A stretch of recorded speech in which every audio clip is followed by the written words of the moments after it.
एकादशी है और वैष्णवों की 3 निष्ठा होती हैं। बहुत ध्यान से सुनिएगा। वैष्णव को कम से कम 3 निष्ठाओं का पालन करना चाहिए, तभी उसका वैष्णव धर्म निभता है। सबसे पहला नाम निष्ठा, ठाकुर जी के नाम के प्रति निष्ठा। नाम जप नित्य किया करें। बंधुओं, कई लोगों को नाम जप में आलस्य आता है, नाम जप में उनको मन नहीं लगता, रुचि नहीं होती। पर सदा याद रखें कि नाम औषधि है। जो काम ठाकुर जी भी नहीं कर पाते वो नाम करता है। कोई पूछे कि ठाकुर जी कहां से प्रकट हुए, तो भगवान को प्रकट नाम ने ही किया है। ठाकुर जी नाम के बिना प्रकट नहीं होते। मैं कथाओं में कहा करता हूं, जिसने गाया उसी ने पाया ठाकुर जी को। जो गाता नहीं है ठाकुर जी को, वो पा नहीं सकता। आप लोग कहें कि हमको सेवा में बहुत सुख मिलता है, हमसे परिक्रमा लगवा लो, कथा सुनवा लो। अच्छा, एक और बात है कि अगर आपकी नाम में रुचि नहीं है ना, तो बाकी के सारे क्रम जो आप करेंगे उसमें आप कोई ना कोई अपराध जरूर बनेगा आपसे। नाम अपराध मुक्त करता है। क्योंकि बहुत बड़ी बात है कि जब आप ठाकुर जी का नाम गाते हैं ना, तो स्वयं श्री जी आकर के आपके सब अपराधों को क्षमा करने का पूर्ण प्रयास करती हैं। एवं श्री जी की कृपा से आपसे फिर अपराध नहीं बनता। सेवा का या जो भी अपराध के नियम हैं, वो सब अपराध नहीं बनते। श्री जी का नाम गाते हैं तो फिर ठाकुर जी पूरी जिम्मेवारी रखते हैं कि भाई ये नाम गाता रहे, उसके लिए इसके जितने भी अपराध इससे बनते हैं वो सब संभालो, इसकी बुद्धि सुदृढ़ करो। नाम का बहुत महत्व है, इसलिए धीरे धीरे प्रारंभ करो। पहले 11 नाम जपो, फिर 21 कर दो, फिर 51 करो, फिर 108 करो, और फिर एक समय ऐसा आए गिनती बंद करो। मैं ये बात अपनी कथा में हर जगह कहता हूं, नाम कभी नहीं गिनना चाहिए। ठाकुर जी का हम कितना जप करते हैं उसकी गिनती मत करो। गिनती करनी है तो उनकी करो जिनकी वजह से इस संसार में पुनरपि जननम पुनरपि मरणम पुनरपि जननी जठरे शयनम, ये बार बार जन्म मृत्यु का जो बंधन हमारा बंधा रहता है, जिन पापों की वजह से, जिन हमारे दुष्कर्मों की वजह से, गिनती उनकी करो। मानव का स्वभाव है, वो दूषित कर्मों को छुपाता है, अच्छाइयों को प्रकट करता रहता है। उल्टा होना चाहिए। अपने द्वारा किए गए श्रेष्ठ कर्मों को छुपाइए। नाथ द्वार दर्शन करके आए तो तब तक चैन नहीं पड़ेगा जब तक आप 10 लोगों को बता नहीं दो हम नाथ द्वारा गए। वृंदावन गए, वृंदावन में जाकर के संतों को भोजन कराया तो तब तक चैन नहीं पड़ेगा जब तक पूरे व्हाट्सएप के ग्रुप उन सब में भेज नहीं दो वृंदावन में हमने संत सेवा करी। कभी किसी का हृदय दुखा करके व्हाट्सएप पे मैसेज भेजते हो, बोल मैंने इतने लोगों का आज हृदय दुखाया। आज पत्नी को बहुत सुनाई मैंने, वो बेचारी रो रही है, ये किसी को बताते हैं हम? नहीं। मैंने पड़ोसी के साथ में दूषित कृत्य किया, उसके साथ गलत किया, उससे ईर्ष्या करी। इन सब का प्रकाश नहीं करते, इन सबको छुपा के रखते हैं। हम प्रकाश करते हैं अपनी योग्यताओं का, कभी नहीं। ये बात हम इसलिए कह रहे हैं, हमसे मिलने भी आते हैं लोग, अब भीड़ इतनी होती है तो 1 सेकंड में भी व्यक्ति को यह लगता है कि मैं बता दूं। आप मिलने आते हैं, आपसे ज्यादा उत्सुक मैं होता हूं आपसे मिलने के लिए, लेकिन एक क्षण के समय में भी आप जब ये बता देते हैं, महाराज जी मेरा इतना नाम जप रोज होता है, महाराज जी मैं इतनी घंटे सेवा रोज करता हूं, मुझे रात्रि स्वप्न में ठाकुर जी दिखते हैं। क्यों? एक बात सदैव याद रखिएगा, भक्ति यदि पूर्ण रूपेण आपके चित्त में आएगी तो आप प्रकाश करने से बचोगे, आप उसका प्रकाश नहीं करोगे, उसको गोपनीय रखोगे। और एक बात कहें, जब आप अपनी प्रेम लक्षणा भक्ति को गोपनीय रखते हैं तो आपके मुख की आकृति प्रकाश करती है, आपको बोलने की आवश्यकता नहीं है। हमारे वृंदावन के संतों को देखो, उनको बोलने की आवश्यकता नहीं, उनका मुखमंडल बता देता है कि कृष्ण प्रेम है चित्त में, इनके चित्त में भजन है, इनके चित्त में नाम विराजमान है। भक्तमाल जी में कथा आती है अंतर्निष्ठ राजा की, जो प्रभु के नाम को सदा अपने चित्त में छुपा करके रखता, कभी किसी को यह पता तक नहीं लगने दिया कि वो एक वैष्णव है। एक दिन रात्रि में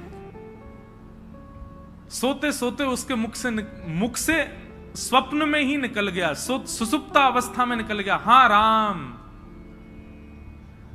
पत्नी ने सुन लिया। प्रातःकाल जब बेला हुई, पत्नी ने पूरा घर सजाया, ढोल नगाड़े डुमडुमियां बज रही हैं, मंगल बाजे बज रहे हैं।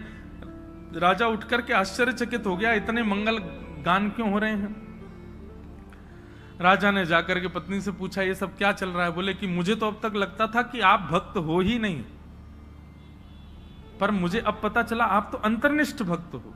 आप तो अपने चित्त में नाम को छुपा करके रखते हैं, कभी प्रकट नहीं। अरे इतने वर्ष ब्याह को हो गए, मुझे आज तक नहीं पता चला कि आप भक्त हो।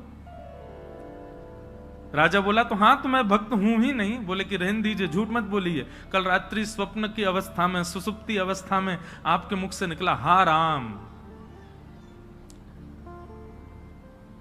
अनकॉन्शियस स्थिति में, बहुत ध्यान से सुनना, आप कैसा बर्ताव करते हो, क्या बोलते हो, वो बताता है कि आप वैष्णव हो कि नहीं। आपका बुद्धि विवेक सब बिल्कुल संयमित है और उस समय आप भक्ति भाव में रहो, ये सामान्य बात है। लेकिन कभी ऐसी स्थिति आ जाए जहां पर आपको यह भी नहीं पता कहां क्या करना है, कैसे करना है, क्या क्या मुझे होना चाहिए, ऐसे अनकॉन्शियस जब हो जाओ, तब आपके मुख से जो निकलता है उससे पता चलता है कि आप कौन है। अंदर जो है वो वास्तविक तब ही निकलता है, और विशेष रूप से निद्रा की अवस्था में। निद्रा की अवस्था में बंधुओं, नाम जब अपनी तीव्रता में पहुंच जाता है ना, तब व्यक्ति निद्रा में भी, जब जैसे अंगड़ाइयां लेते हैं या फिर हम करवट बदलते हैं तो मुख से स्वर निकलता है, लेकिन नाम जब जब अपनी तीव्र अवस्था में पहुंच जाता है तो निद्रा में भी श्री राधा, राम, कृष्ण, ये नाम ही प्रकट होता है मुख से। ऐसी स्थिति हो जाती है तन की। उस अंतर्निष्ठ राजा को जैसे ही पता चला कि मेरे मुख से राम नाम निकल गया, पत्नी से बोला देवी अब तुम राजपाट संभालो और सब संभालना, अब मैं जीवित नहीं रह सकता। पत्नी बोली क्यों? बोले मैंने सदा जिस नाम को छुपा करके चित्त में रखा, अपनी पत्नी तक को नहीं पता चलने दिया, वो नाम जब मेरे मुख से निकल गया, मतलब मेरे तन का त्याग नाम ने कर दिया, अब मैं जीवित कैसे रह सकता हूं। प्राण रूप मान करके मैं नाम को अपने हृदय में छुपा करके रखता था, अब वही निकल गया तो मैं जीवित कैसे रहूं। और ऐसा कहते ही तत्क्षण राजा ने अपने प्राण त्याग दिए। इतना बलवान है नाम। तो वैष्णव की प्रथम निष्ठा होती है नाम निष्ठा। आज मुझसे किसी ने प्रश्न किया, नाम जपने की विधि क्या है? ये विधि विधान जो होते हैं ना, ये श्लोकों के लिए होते हैं, मंत्रों के लिए होते हैं, नाम के लिए कोई विधि नहीं। जपात सिद्धिर जपात सिद्धिर जपात सिद्धिर न संशय। उठते बैठते खाते पीते हंसते हर समय जपते रहो। नाम है ठाकुर जी का। आपका गुरु मंत्र जो है, गुरु श्लोक, गुरु मंत्र जो आपको मिला है, या द्वादशाक्षर मंत्र है, यो जो मंत्र की विधि है, उसके लिए तो आपको आसन चाहिए, स्वच्छता चाहिए, एक जगह बैठना, मन एकाग्र होना, ये सब चाहिए।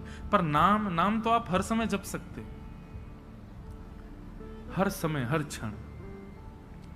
तो वैष्णव की सबसे पहली निष्ठा है नाम निष्ठा। इसलिए नाम को प्रारंभ कीजिए। अच्छा, नाम के प्रति 2-3 बातें ध्यान रखिएगा। नाम जपना भी एक सेवा है, और जैसे मंदिर की ठाकुर जी की सेवा है ना, उसमें अपराध नहीं होना चाहिए, उसमें लगन होनी चाहिए, उसमें तत्परता होनी चाहिए, उसमें स्वच्छता, शुद्धता और हृदय में प्रसन्नता होनी चाहिए। ठीक वैसे नाम भी एक सेवा है। जब आप कृष्ण बोलें तो आपके चित्त में त्रिभंग लली वरहा पीड़म नटवर वपुः कर्णयो कर्णकारम कस्तूरी तिलकम ललाट पटले वक्षस्थले कौस्तुभम नासाग्रे वर मुक्ति कंतर तले वेणु करे कंकणम सर्वांगे हरिचंदनम सुललितम कंठे च मुक्तावली गोपस्त्री परिवेष्टितो विजयते गोपाल चूड़ामणि। कृष्ण कहते ही आपके चित्त में गोपाल जी प्रकट हो जाएं, उनके मधुर रूप का दर्शन होने लग जाए। श्री राधा कहते ही अति सुकुमारी अति सुकोमला हमारी वृषभानु नंदिनी किशोरी जी की झांकी आ जाए, और फिर उस नाम को ही कभी इत्र मान करके, उस नाम को ही पंचामृत मान करके, उस नाम को ही वस्त्र मान करके, उस नामी की ही श्रृंगार करो, सेवा करो, माला पधराओ, सुंदर नाम से ही आरती करो, नाम का ही प्रसाद भोग अर्पित करो। इस प्रकार नाम से निष्ठा से सेवा होती है। केवल ये माला फेरना और जप पूर्ण करना, अपनी संख्या पूर्ण करना नाम जप नहीं होता है। चित्त में एक कुंज का निर्माण करो, सुंदर यमुना जी बह रही हैं, सुंदर हरे भरे वृक्ष हैं, पीछे सुंदर सुंदर गिरिकंदरा दिख रही हैं, बीच में एक सेज सजी है, उस सेज पर हमारे श्याम सुंदर विराजे हैं और नाम चल रहा है। नाम वृक्षों में भी दिखे, नाम सेज पर भी दिखे, नाम यमुना जी में भी दिखे, नाम पीछे के सुंदर गिरिकंदरा में भी दिखे, और नाम ठाकुर जी में भी दिखे। पर उसी नाम के जल से ठाकुर जी को अभिषेक कराया, उसी नाम के जल से ठाकुर जी को प्रक्षालन किया, उसी नाम के जल से, उसी नाम से ठाकुर जी को वस्त्र धारण कराया, उसी नाम से इत्र धारण कराया, उसी नाम से प्रसाद, उसी नाम से ही ठाकुर जी को आरती, और उसी नाम से बलैया। ऐसी पूरी एक सेवा की विधि है। उस सेवा को मानसी रूप में करते हुए नाम जप करना, ये नाम निष्ठा है। ऐसे नाम जप होता है। नाम जप का दूसरा रूप, आज जितना हुआ है कल उससे अधिक होना चाहिए। अगर नाम जितना आज है कल भी उतना ही है, और बल्कि परसों कम और हो गया, तो इससे नामापराध होता है। नाम बढ़ना चाहिए, नाम बढ़ाओ। नाम के प्रति दूसरी भावना, कोई यदि आपसे पूछे कि आप क्या जपते हो, तो पहले परख लीजिए। यदि वो अधिकारी हो तो ही बताइए, नहीं तो उसके सामने प्रकाश करने की आवश्यकता नहीं है। अपने आप को ऐसा बता दो, नाम तो कुछ करते ही नहीं, महासंसारी हैं हम तो, पापी पामर जीव हैं। अपने आप को मत दिखाइए कि आप नाम जापक हैं। कोई यदि पूछे और लगे कि हाँ ये वैष्णव है, कोई गुरुजन पूछे, हम पूछ लें, हम तो वैसे हम भी संसारी हैं, हम पूछे तो मत बताओ। कोई संत पूछे, कोई महापुरुष पूछे, कोई वैष्णव पूछे, तो उनको उजागर करो। सबके सामने उजागर नहीं। यहां लोग बताते फिरते हैं कि हम कितना नाम जप कर रहे हैं, क्यों नहीं, ये नामापराध है। सबके सामने अपने नाम का प्रकाश मत करो। भाई अगर किसी भाव से आपका प्रेम बढ़ रहा है, उस भाव को गोपनीय रखो ना, उसको प्रकाश करने की आवश्यकता क्या है। तो नाम में इस बात का ध्यान रखें कि अगर कोई व्यक्ति अयोग्य, किसी को मत मानो, लेकिन यदि आपको अनुभव हो जाए कि ये वैष्णव भाव में नहीं है, बस ऐसे चलते फिरते पूछ रहा है, तो उसके सामने अपने आप को मूर्ख ही घोषित करो। ये मत बताओ कितना नाम जपते, नहीं तो नामापराध होता है। तो सबसे पहली वैष्णव की निष्ठा होती है नाम निष्ठा। वैष्णव की दूसरी निष्ठा होती है तुलसी निष्ठा। उसके तन पर यदि तुलसी स्पर्श नहीं है तो ठाकुर जी उसके हाथ से सेवा तो बहुत दूर की बात है, जल भी स्वीकार नहीं करेंगे। इसलिए आपके तन पर तुलसी स्पर्श होना बहुत आवश्यक है। यह वैष्णव की दूसरी निष्ठा है। कई लोग पूछते हैं तुलसी धारण करने के लिए, आप लोग धारण कर लीजिए, लेकिन उसके बाद लोग पूछते हैं महाराज जी अगर हम तुलसी धारण कर लें और कहीं कुछ खाना पाना हो तो तुलसी धारण करने के बाद में एक नियम का पालन आपको निश्चित रूप से करना है कि कुछ भी खान पान ऐसा नहीं करना जिससे तुलसी का अपराध बने। और यदि आपने कहीं गलती से तुलसी जी के धारण के पश्चात कुछ ऐसा खान पान किया है तो दूसरे दिन उन तुलसी जी को यमुना जी में पधराओ, आना पड़ेगा, भोपाल से वृंदावन ही आओ, तुलसी जी को पधराओ, क्षमा याचना करो, ब्राह्मण भोज कराओ, संतों के चरणों में प्रणाम करके क्षमा मांगो, फिर दूसरी तुलसी जी ठाकुर जी के चरणों में अर्पित करके फिर धारण करो, फिर ये वचनबद्ध हो जाना कि अब नहीं करेंगे। एक व्यक्ति मुझसे बोला, बोले महाराज जी जब खाते पीते हो उस समय उतार दें, खान पान करके फिर पहन लें। वाह, ऐसा नहीं करना है। मन में एक भाव आता है कि श्री तुलसी जी आपके कंठ में विराजमान होने के लिए अपने रूप का त्याग कर देती हैं। वो एक पौधे के रूप में होती हैं, वृक्ष के रूप में होती हैं, ठाकुर जी को सुख देने के लिए नवीन नवीन अपने अंदर पत्रों को प्रादुर्भाव करती हैं, ठाकुर जी की सेवा में जाएंगे। लेकिन आपके कंठ को सुशोभित करने के लिए और आपके तन के कल्याण के लिए वो अपने उस रूप का त्याग कर देती हैं, अपने आप को छिलवा देती हैं और उसके बाद माला बनकर के आपके गले में विराजमान होती हैं। इतना बड़ा त्याग तुलसी जी हमारे लिए करती हैं, हम उनके लिए ये सामान्य सी वस्तु नहीं छोड़ सकते। इसलिए तुलसी निष्ठा, तुलसी जी को धारण करो। तुलसी जी गले में धारण होने के बाद में जैसे ही आप कुछ भी पाते हैं, पहली बात तो प्रसाद ही पाएंगे, प्रसाद पाते ही जैसे ही कंठ से नीचे जाएगा, कंठ में तुलसी जी है, नीचे जाते ही उसमें जितने दोष होंगे सब समाप्त हो जाएंगे। तुलसी जी कंठ में धारण हैं और उस समय आपने जलपान किया तो जलपान जैसे ही तुलसी जी के यहां कंठ से नीचे गया, तुलसी जी का स्पर्श होते ही वो साक्षात श्री यमुना जी का, श्री गंगा जी का जल हो जाएगा, ठाकुर जी का चरणामृत हो जाएगा। अरे कहां तक कहें, आप स्नान करेंगे और जैसे ही जल अपने सिर पर डालेंगे, आपके मुख पर आकर के जल जैसे ही तुलसी जी का स्पर्श करके सर्वांगीण अंग पर जाएगा, वह भी दिव्य किसी पवित्र नदी का रूप धारण करके, उनके जल का रूप धारण करके आपके तन को पवित्र कर देगा। तुलसी निष्ठा। कई संप्रदायों में तुलसी जी का भाव ऐसा, धारण करो पर स्नान के समय मत करो। उसमें ऐसा भाव है कि तुलसी जी का जल चरणों में आ जाएगा। तो सब संप्रदायों के अलग अलग भाव हैं। कहीं पर ऐसा भाव है कि तुलसी जी का जल तन पे जाना चाहिए तभी पवित्र होंगे। तो अपने अपने गुरुजनों की प्रणाली के अनुसार आप उसका कर सकते हैं भाव।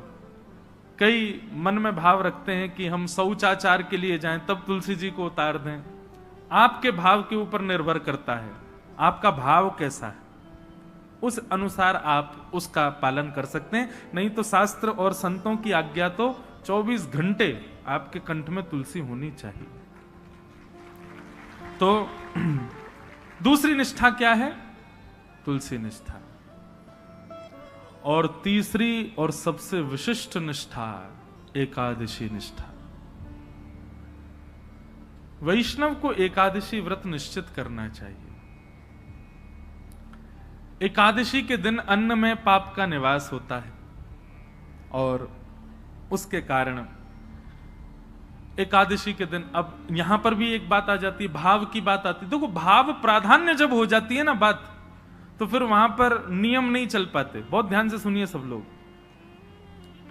अब हमारे राधा वल्लभी है और हमारे हरिदासी वृंदावन के, वहां पर अधिकतर एकादशी नहीं मानी जाती। क्यों? उनका भाव ऐसा है कि भाई ठाकुर जी का भोग है, कल हमने ठाकुर जी को भोग लगाया, वो अन्न था जिसको हमने भोग लगाया, प्रसाद बन गया।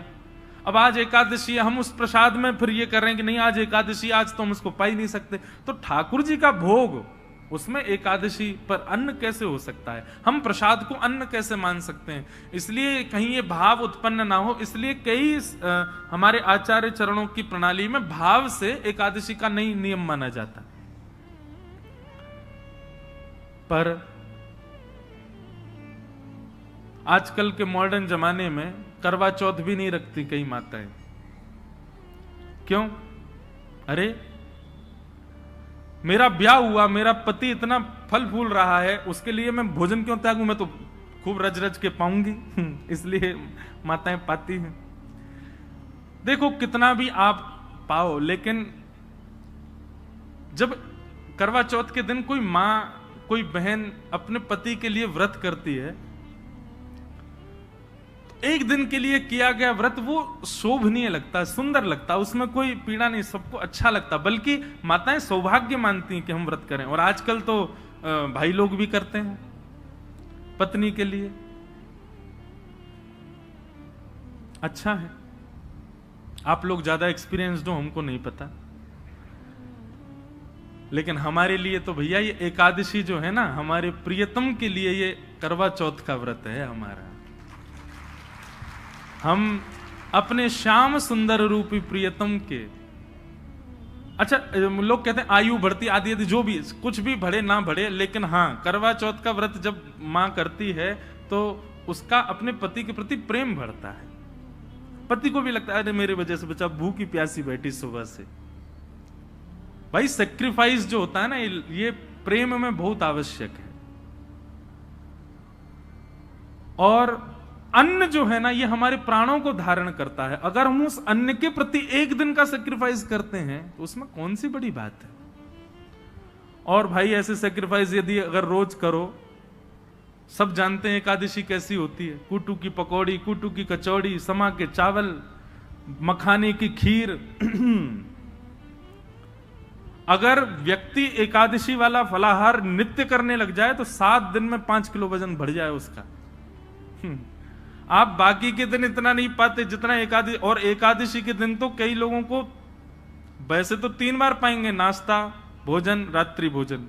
एकादशी के दिन 6 बार पाते हैं। बोले हमारा व्रत और है, बार बार कहते और है इस बात को, व्रत है आज हमारा। सब बातों की बात एकादशी करनी चाहिए। और उसके पीछे भाव क्या है? हम अपने प्रियतम के लिए, बस हमारा भक्ति में प्रेम बढ़े, हमारी प्रेम लक्षणा भक्ति बढ़े, हमको वो और प्रिय लगे, उसके लिए हम व्रत कर रहे हैं। अन्न जल का त्याग करके, फलाहारी होकर के व्रत कर रहे हैं। पर हम एक बात आपसे निवेदन करें, एकादशी में कुछ चीजें और मिलाइए। व्रत का मतलब क्या होता है? हमने एक पर्टिकुलर वस्तु का त्याग कर दिया। पर एक बात मेरे मन में कभी कभी आती है कि अन्न का त्याग करना कोई बहुत बड़ी बात नहीं है। आजकल के बच्चे सो करके उठते 12 बजे हैं और 12 बजे उठते हैं तो फिर भोजन पानी उनका ऐसे ही अस्त व्यस्त ही रहता है। आजकल के बच्चे एक समय ही भोजन कर लें वही बहुत है। तो भोजन का त्याग करना कोई बहुत बड़ी बात नहीं है। कई लोग बिना भोजन के भी निकल जाते हैं, बिना भोजन के भी रह लेते हैं। ये उस समय बड़ी बात थी जब और साधन नहीं थे, जब हमारे पास में टीवी नहीं था, हमारे पास में फोन नहीं था, इंटरनेट नहीं था, ये सारी आधुनिकताएं नहीं थी। तब मानव का एक ही काम था, काम करो भोजन पाओ, काम करो भोजन पाओ। भोजन ही सब कुछ होता था। उन कालों में उस भोजन को त्यागने के लिए व्रत की विधा बनाई गई। पर आज वास्तव में व्रत उस वस्तु का होना चाहिए जिसके बगैर आप एक क्षण नहीं रह सकते। उस वस्तु का व्रत होना चाहिए। तो कई बातें हैं। एकादशी में 2-3 चीजें जोड़िए। अब आज की तो निकल गई, अगली एकादशी आवे तो जैसे जो आपका अवगुण है, जैसे कई भाई लोगों को, कई लोगों के अंदर अवगुण आ जाता है, कुछ खान पान का अवगुण हो, स्वभाव व्यवहार का अवगुण हो। सब जानते हैं कि मेरे अंदर अवगुण क्या है। मुझे क्रोध बहुत आता है, मुझे इसके प्रति ईर्ष्या होती है, मुझे ऐसा लोभ होता है, मुझे इसके प्रति मोह है। ये जो जो आपकी दूषितताएं, उनका व्रत कीजिए। सावधानी से सुनो, सब लोग इधर देखो, कथा सुनो। अपनी दूषित वस्तु जिसके बगैर आप एक क्षण नहीं रहते, उसका त्याग कीजिए, तब व्रत माना जाएगा।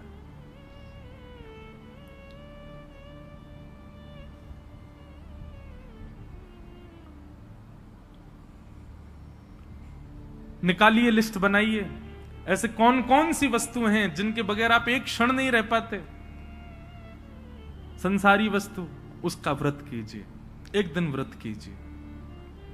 अगली एकादशी पर नियम बनाओ। सबसे ज्यादा तो फोन ही है भैया, उसके बिना ही नहीं रह पाते हम। अगली एकादशी प्रयास करके देखो। हम अपने ऊपर इसलिए लागू नहीं कर सकते, हम तो सफर में रहते हैं, इधर उधर आना जाना लगा रहता है, तो कुछ ना कुछ काम रहते हैं, तो इसलिए हम वो तो नहीं करते। फिर एकादशियों पर इंद्रियों की एकादशी करो, जैसे नेत्रों की एकादशी। नेत्रों की एकादशी मतलब आज नेत्रों से केवल और केवल ठाकुर जी और ठाकुर जी के भक्तों का दर्शन करेंगे। ठाकुर जी का दर्शन और ठाकुर जी के भक्तों का दर्शन। तो एकादशी के दिन बस लगे हैं, अब नहीं जा सकते वृंदावन तो फोन पे ही दर्शन करो। राधा वल्लभ जी, राधा रमन जी, श्री वृंदावन बिहारी लाल जी, गोविंद देव जी, गोपीनाथ जी, द्वारिकाधीश जी, बद्रीनाथ जी, सुबह से लगे दर्शन करने में। और वैष्णवों का दर्शन करो, चुन करके निकाल के अपनी बाइक गाड़ी जाओ, संतों के यहां जाओ, वैष्णवों के यहां जाओ, जाकर के उनको प्रणाम करो। एकादशी ऐसे व्यतीत करो। नेत्रों की एकादशी। कानों की एकादशी क्या?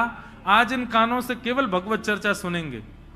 सूर्योदय से लेकर के सूर्यास्त तक और कुछ करना ही नहीं है, कीर्तन और भजन, केवल भगवत चर्चा ही श्रवण करनी है। कानों की एकादशी। मुख की एकादशी दो प्रकार से हो सकती है, या तो मौन रहो या फिर केवल और केवल भगवान नाम ही कहो, और कुछ बोलना ही नहीं है, केवल भगवान नाम। मुख की एकादशी। हाथों की एकादशी कैसे? निकालो, सवेरे निकल जाओ 6 बजे महाराज, मंदिर जो हैं आपके क्षेत्र में सबकी सफाई करना, सब जगह जाकर के स्वच्छता करना, सबके ठाकुरों की सेवा करना, हाथों से सेवा। पैरों की एकादशी, प्रदक्षिणा करो, परिक्रमा, गैया की परिक्रमा, माता पिता की परिक्रमा, मंदिरों की परिक्रमा। ऐसे भैया अपने तन से एकादशी करो, केवल अन्न छोड़ने मात्र से काम। ये आगे की विधा है, पहले अन्न से ही शुरू कर लो, पर शुरू करो। ये 3 निष्ठाओं का यदि आपने पालन कर लिया तो दावे से कह रहे हैं अंतिम श्वास से पूर्व ही ठाकुर जी का निश्चित दर्शन होगा, निश्चित ठाकुर जी अनुग्रह करेंगे। और भाई प्रयत्न तो करने पड़ेंगे, बिना प्रयत्न के ठाकुर जी तो नहीं मिल रहे। हम इतने बड़े भक्त तो है नहीं कि ठाकुर जी बेचारे हो गए कछु ना करे आज में ले आओ याते। कछु तो करो, ऐसे तो कछु जीवन में लाओ जैसे लाल जी आप सो प्रसन्न हो, आवे आपके समीप। और एक बात मैं आपसे कहूं, पाव भाजी खा लो बाहर किसी ढकेल पर, 20 रुपए का मिल जाएगा। वही पाव भाजी 5 स्टार होटल में खाओ 500 रुपए का। क्यों? प्रस्तुतिकरण में भेद है। ऑफरिंग, वो ऑफर करने का नतीजा है कि वहां महंगा है, यहां सस्ता है। ठीक वैसी भक्ति भी है। एक लोटा जल लिए, उसी में तुलसी डाल दी, उसी में चावल डाल दी, उसी में रोली डाल दी, उसी में चीनी डाल दी, उसी में सब डाल दी, जा गए शंकर जी पर चढ़ा के और नियम करके त्रिपुंड लगा के बेलपत्र चढ़ा के सिर पे लेके आ गए। एक तो ये ऑफरिंग है और एक दूसरी ऑफरिंग है, सारी सामग्री बढ़िया सुंदर सजा करके लेकर के गए, एक एक करके एक एक सामग्री शंकर जी पर चढ़ा रहे हैं, सुंदर कोमल हाथों से शंकर जी के सुंदर अभिषेक कर रहे हैं, और उसके बाद में सुंदर इत्र लगा करके त्रिपुंड लगा करके प्रणाम करके खूब देर रज रज के भाव से करके आ रहे हैं। दोनों में अंतर है कि नहीं? भक्ति में प्रस्तुतिकरण देखिए आप कैसे प्रस्तुत कर रहे हो। केवल करना है ये नहीं, इससे बढ़िया तुम मत ही करो। केवल एकादशी करनी है, हमको अन्न नहीं खाना, लेकिन